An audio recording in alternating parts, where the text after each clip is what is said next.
Hello, beautiful people. It's Sandro from Abstract Homes, and I just wanted to show you something I see quite often when doing renovations. As you can see, I'm taking it because we're taking this window.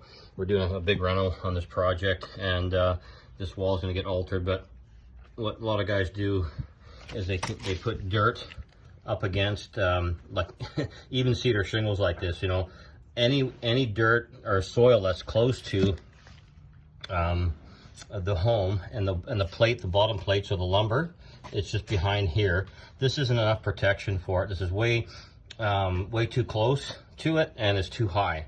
You have to be 8 inches by code. You have to be 8 inches away from lumber, so wood. So that means that these pavers would have to come out, and then the ground dug down, have a little trough all the way through here in order to achieve that 8 inches that you need for clearance. And this is the reason why the code's that way, is because you know, you get lumber that's rotting, and then you get worms, and then you get bugs, and they start eating not only your siding, or just, you know, decaying the siding, but also behind.